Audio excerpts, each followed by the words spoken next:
Hi, I'm Angelina Morrison, and I am an educational specialist at Mission View Charter School. And today I'm going to be talking about my Inquiry 1, Organizational 1, on what I did. So the first thing I did was extending subject context expertise, and mainly on supporting independent study teachers.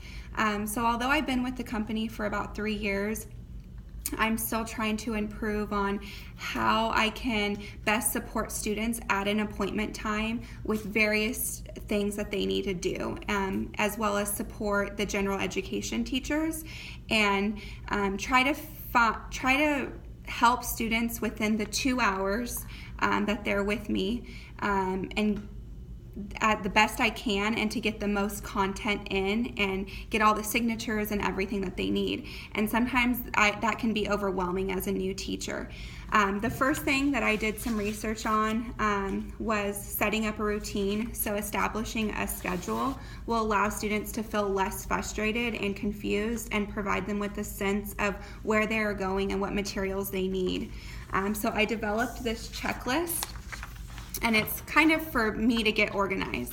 So what it has first is that I would have this just by me as I'm working with students, and the first thing I would be looking at is checking in. So welcoming my student, making sure that I'm asking them how their weekend was, if there's anything that I could do for them, just figuring out what's going on in their life. The next thing is setting daily goals or weekly goals.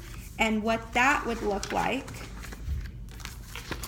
is giving them a sheet on their desk, and it's just saying, what are my goals for today? So because I'm a SPED teacher, their IEP is individualized. So this may be something that we sit down and we talk about. Okay, they're going to finish Health 1A Credit 1 today, and then their next goal is finish pages 4 and 5, and then they're going to update their tracker. This may look different for a different student that is, maybe a 12th grader that is very organized. And what that would maybe look like is, let's see. So this is my student Isabel, and this is her folder that she has on my desk, and it has all of her information, her credit tracker, her schedule, and that helps both of us stay organized. But for her, how she tracks her daily or weekly goals is using something like this. So it's personalized for each student. Also, every student has a credit tracker that helps keep them organized. So what happens is that usually every time they come in, every appointment, they'll say, Miss, how many credits do I have left?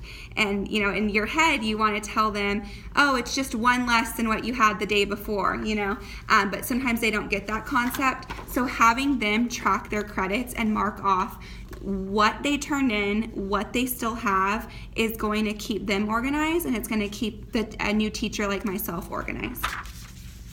And I try to update that weekly. And as you can see on my checklist, this is what we have. So after setting daily goals or weekly goals, we have going over questions from student work. So I give them tabs, and they tab pages that they're confused on, and we go over them. Updating credit trackers. That's this. So then I would always remind them. And as the student is here at their appointment time, I would be checking these things off like this to ensure that I, the teacher, am meeting these requirements. Getting signatures. So in order to keep our doors open at a charter school, the signatures are just as important as, building rapport with the student or credit tracking. We have to make sure that they're signing appropriate documentation to keep our doors open. Giving new classes, front-loading that instruction, and walking our SPED students over to a gen ed teacher to ensure that they're getting that instruction from them, because they're the highly qualified teacher. letting them practice a little bit on their work before just giving them the packet.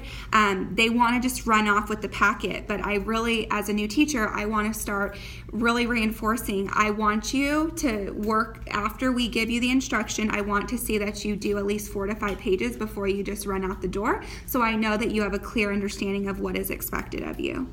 The last thing would be to give them an appointment card.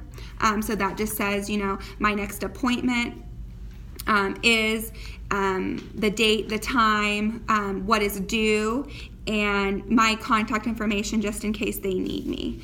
I'm really big on communication, so although I am flexible, if they tend to not stop communicating with me using Remind or email or phone, that's when I do get concerned.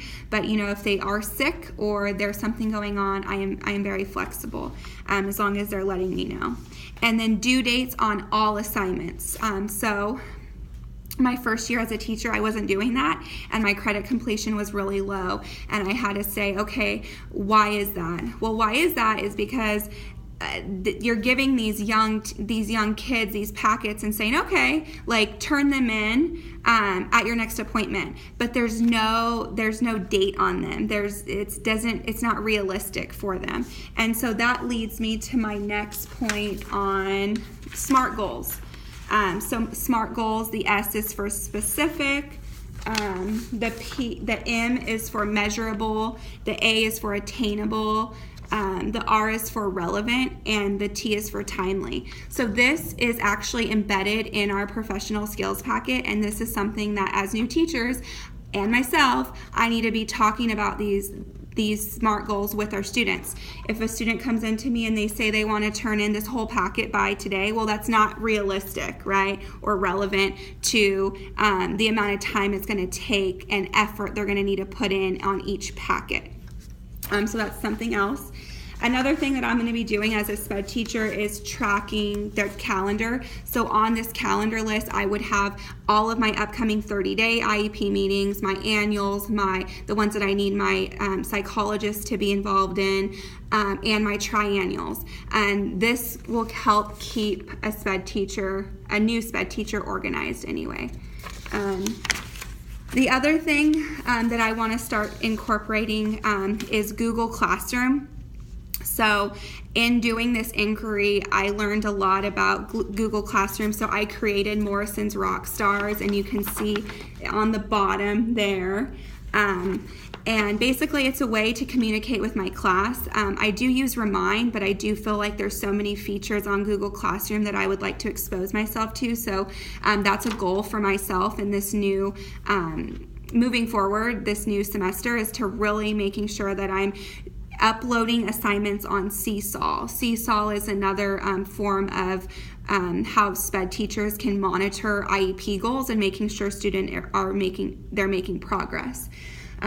There's a lot of little things within the 2 hours and the 2 days a week that they need to be here. So I feel like giving myself a checklist, more checklists like this, and as I'm speaking to you, I'm realizing that there's something on my checklist that I didn't put on there, which is extremely important, and that would be to monitor and look at IEP goals weekly, right? So although, I just created this today, but there's always something. Another thing that our para here, Mrs. Hilda, reminded me of was NWA testing. We need to NWA test kids in reading and in math, and then as soon as they finish that 10th credit, if that's English or math. So there's lots of different things that each appointment time that an independent study teacher needs to be looking at every day. And the most important thing is a schedule, okay? It's really big to hold our students accountable. So today, there were a few students, 2 of my students that didn't show up. So I was making sure that I was letting my para know, hey, listen, we need to call them. I was reaching out to them on Remind. I called a parent. That student was here within an hour. So I would like to also improve on, as soon as my students miss their appointment within 15, 20 minutes, I need to be making sure that calls are being made or I'm making those calls.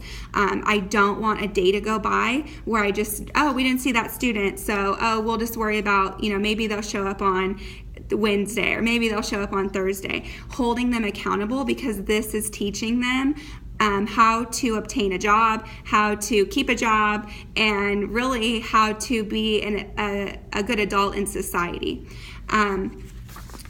And then one last thing is I'm going to be sending reminders home for IEP meetings. So this is something that I'm currently doing. But then again, as a teacher and a lot on their plate, I tend to forget that. So I would add that to my checklist, because that's something that wasn't on my checklist. So sending out reminders for IEPs. So as you can see, I'm still learning and growing, and I'm really excited to go through Inquiry 2. Inquiry 2 that I'm going to be doing is assessing for learning, using data to ensure educational benefit. So not just giving a student a packet, hoping that they're making progress, and then giving them the test, and then having them not pass the test, and then sitting down with them and doing the test with them. I want to stop doing that, and I want to ensure that we are fulfilling authentic learning and assessing and making sure that they really did understand that content. So maybe that means having them reviewing the work, having them go see an HQT, maybe get some tutor support, and then come back in 2 days and let's retest. Okay. This is my reflection, Inquiry 1, and if you have any questions, please email me. Thank you.